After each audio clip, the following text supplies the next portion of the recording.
Hey guys, welcome to another lesson video. Today, we're going to be talking about the Byzantine Empire.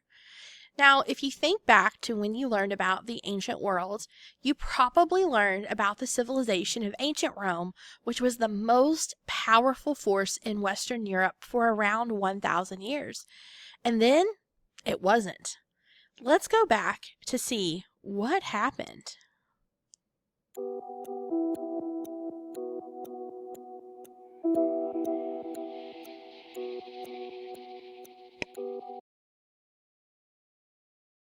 AD, at the gates of the Imperial Palace.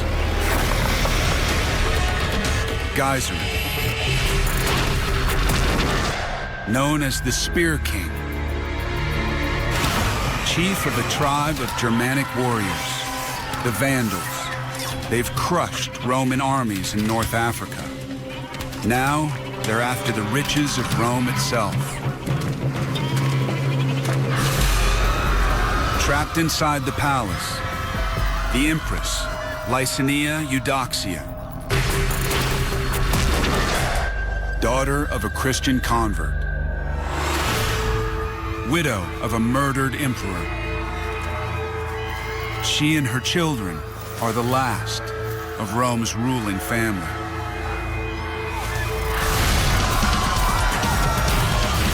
The imperial capital is under attack. Ruling a fifth of the world's population, has stretched the empire to breaking point.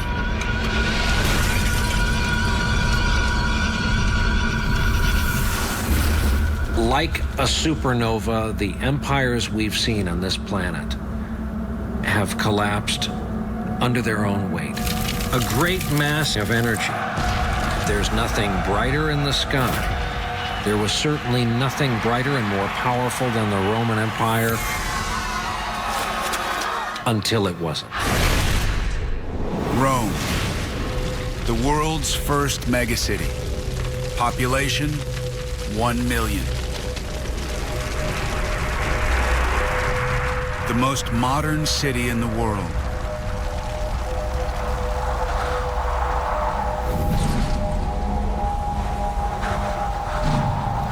Now in ruins, an empire in meltdown.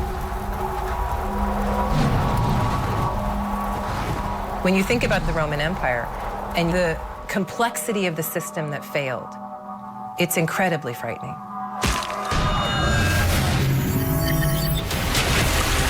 A system that could create the best army in the world, that could unite the entire Mediterranean region. The idea that a system like that can fragment and break apart, it's apocalyptic. Geiseric's men wreak havoc. The Roman Empire will never recover. When you see that kind of horror and you're stuck and trapped inside this city, you start running out of options very quick. You can't run, you can't hide, you can't defeat this force. They will rape, they will pillage, and they will plunder.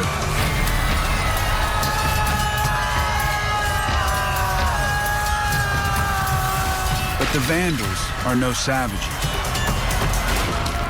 They're educated and skilled in warfare, thanks to the Romans. By the time the Vandals arrived in Rome, they'd been living in the Roman Empire for a long, long time. These are people who probably spoke Latin, who had served in armies alongside of Roman soldiers. They'd been mercenaries. They'd engaged in trade in the Roman Empire. Geiseric has been fighting the Romans since his teens.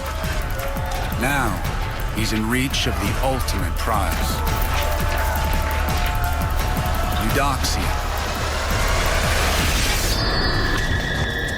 Worth more to the Vandal chief than gold. Having the Empress as his hostage will bring him prestige.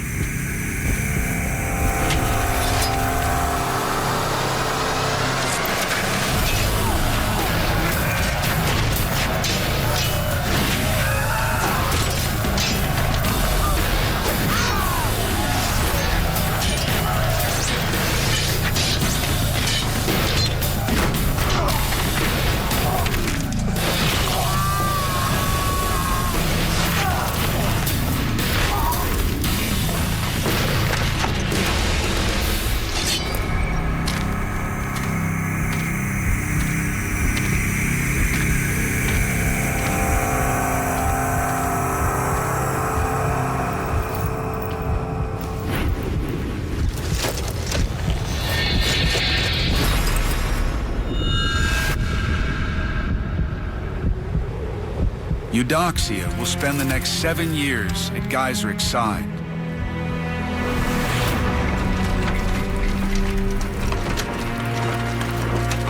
Her daughter, forced to marry his son, the Empress of Rome, enslaved by a barbarian.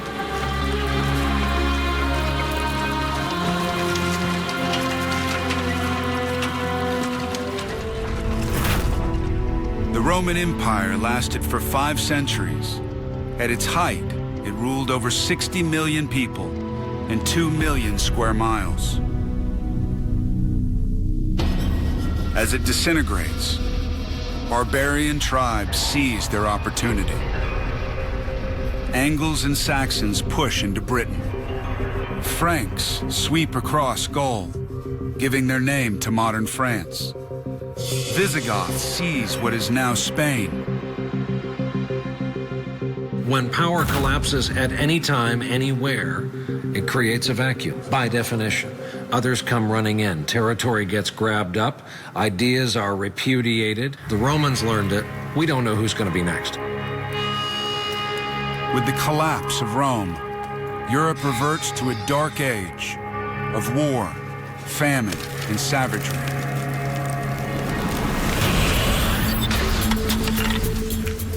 Many essentials of Roman life lost for centuries. The technology to build aqueducts, the use of coins, in some areas, even writing.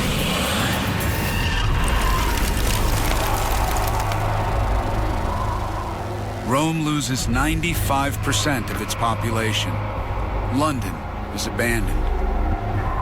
The drama of Rome suggests that civilization does not progress in a straight line towards more prosperity, more order, more law, more technology. It shows us the picture of amazing things being achieved by the Greeks and the Romans, and then those things being lost again.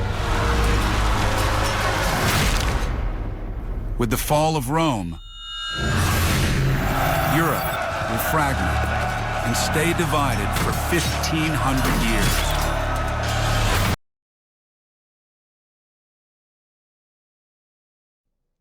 So from the video, we can see that when Rome fell, it had huge consequences for the city of Rome. And so the question can be asked, Rome has fallen, now what? In fact, as you can see from this map, invaders and attacks by many different tribes from other parts of Europe and Asia are going to take over and attack many of these areas. But what you might see is this area over here that was also part of the Roman Empire is largely going to be unbothered. And the question is, well, why is that? That is because Rome lived on through another empire known as the Byzantine Empire. The Byzantine Empire was the continuation of Rome. In fact, this Eastern Empire had been around for many centuries. And in fact, Constantine, the Emperor of Rome, had actually moved the capital of the entire empire from the city of Rome to the city of Constantinople in 324. Now, if we look back in our map, we can see that today, this is the country of Turkey. So keep that in mind as we're thinking about this location. Now, what's crazy to know is that even after the western half of the empire falls, the east, called the Byzantine Empire, it's going to grow and exist for 977 years. And one of the reasons it's going to be able to do that is going to have to do with its location, which we'll talk about a bit more here in a moment. Now, the Byzantine Empire is very different from the Roman Empire. Its people are going to speak Greek instead of Latin. The influence of Christianity in Greek culture is going to be very obvious to see. And even though we call this area the Byzantine Empire, and we call these people Byzantines, they would have never called themselves that. They called themselves Romans, and they believed they were simply continuing the Roman Empire, even though a part of it had fallen. Now, the reason why the Byzantine Empire was so successful for so long has everything to do with their geographic location. Constantinople was actually built on the Bosporus Strait. The Bosporus Strait is a narrow bit of water that connects the Black Sea to the Mediterranean Sea. Europe is on one side of this strait and Asia is on the other. So, in fact, the city of Constantinople, which is later going to be called Istanbul, is half on one side, half on the other, and literally two continents. Now, because the city is built on this peninsula, it's going to be a lot easier to defend, particularly this area right here. And because the city is surrounded by water on three sides, and then on the land area is protected by a double wall and a moat, that means it's going to be pretty successful in protecting itself. This is what we believe the city looked like. It also had several important harbors. It was going to be very, very important in trade. We know that this city actually was at the trade routes, kind of crossroads here between Afro-Eurasia. And because of its deep harbors, it had a very, very successful trading center, which made the empire quite wealthy. Now, even though trade is going to be a huge part of their success, we also know throughout the years they're going to have some leaders that are going to have some pretty powerful things that they're going to do to keep the city protected. So, the two most famous leaders of the Byzantine Empire are Justinian and Theodora. They're both coming from lower class peasant families, but they're eventually going to become the emperor and empress of the Byzantine Empire. In fact, Justinian's family really were basically a line of peasants, but his uncle was able to become part of the army and to work his way up to be a leader, and he's going to take over after his uncle. While Theodora, her dad actually trained bears for the circus, and she was an actress before she caught Justinian's eye, and they married and became empress of the entire empire. Now, both of these individuals are described as intelligent, bold, and very ruthless. They would do whatever they needed to do to make sure that they were able to stay in power. Theodora even more so than Justinian. Now, Justinian's armies during this time are going to fight to expand the territory of the Byzantine Empire to try to restore the Roman Empire itself. And even though his armies fought for over 30 years and did get back a lot of the territory, we know that it was extremely expensive. It left the empire with financial issues and money problems. And even though all of this work had been done after Justinian dies, the empire is going to actually lose many of the areas that it had reconquered, as you can see from this map. So again, over time, they take over more territory, but things start to definitely get smaller and smaller as time passes and they lose land. Now, I will say that one of the most important legacies of Emperor Justinian is what's called the Justinian Code, which was his way of reorganizing Rome's laws. He actually ordered a group of lawyers to go through all the law from Rome, which was a lot, and organize it and simplify it in a way that was much easier to use. Now, while this was going on, Theodora was very, very smart, and she convinced her husband to actually change laws so that women could own property, which is basically unheard of at this time. And we know that this code also ensured power for the emperor. Unfortunately, it did have discriminating practices against Jews and non-Christians, but some individual rights were protected. Women could inherit property, which was again a very big deal, and the code continues to influence law even today. Now, with all that being said, there's many other things happening throughout the several hundred years of the Byzantine Empire. One of the most important situations that takes place is the division of the Christian church during this time.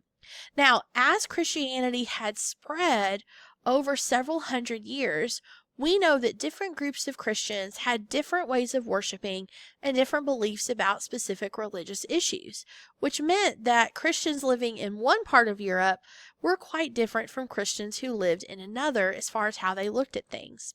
So, spoiler alert, these churches are actually going to split from each other and form two separate Christian churches: the Roman Catholic Church in Western Europe and the Eastern Orthodox Church in Eastern Europe, Russia, and the Byzantine Empire.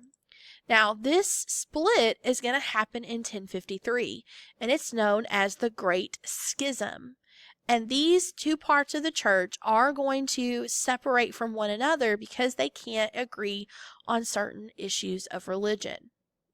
Now, even though that's going to be a huge change, we know that the Byzantine culture itself and its influence is going to be very different and very unique.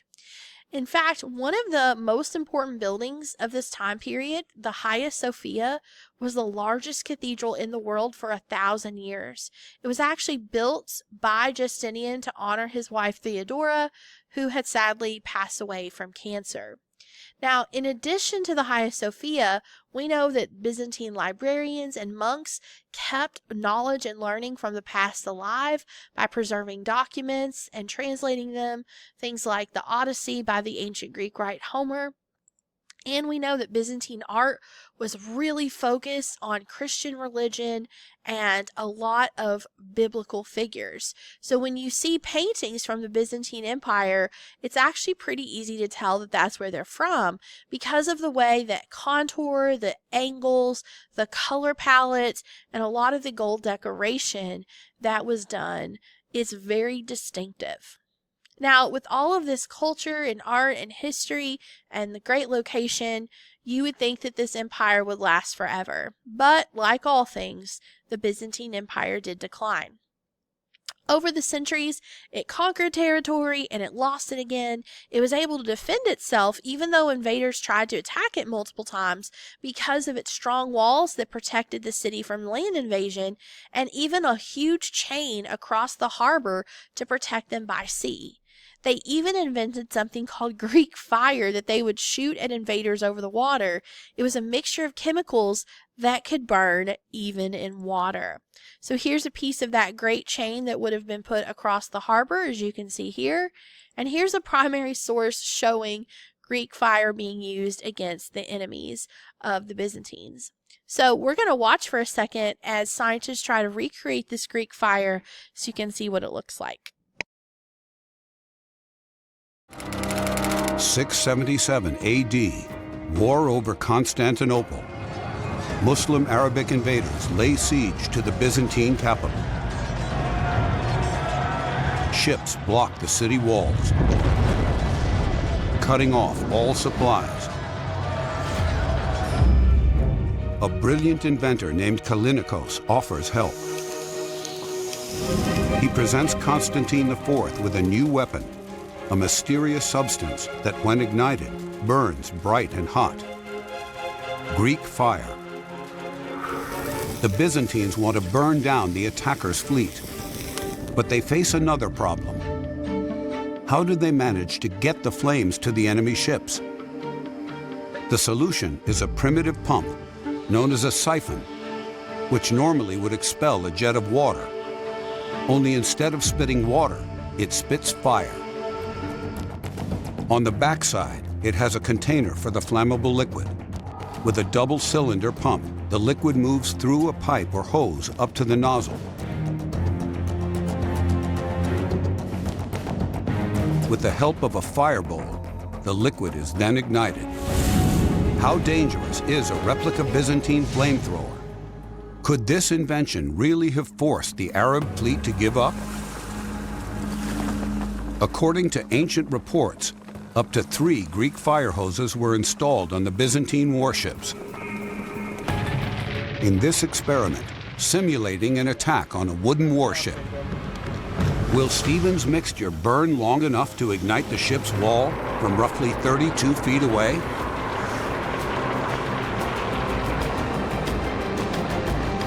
In no time, the wooden wall is ablaze. The burning liquid sticks to the wood. All the crew could do was watch helplessly.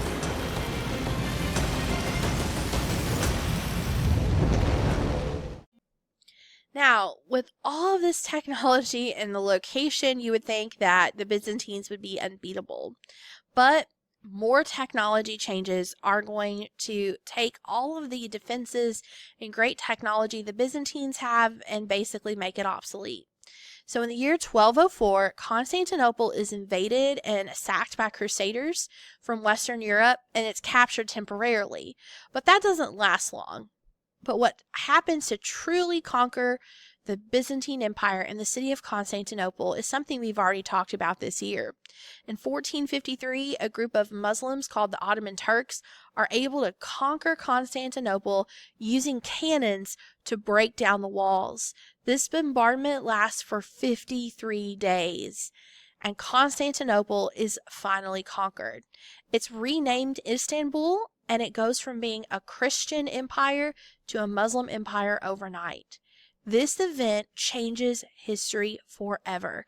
I cannot reiterate that enough. In fact, we're going to talk about this more later in the year because this event is going to have huge repercussions on how the rest of the world history is going to change as well. So, I hope that this helped you understand more about the Byzantine Empire, its history, and also how it fell. We'll talk more about this culture coming up.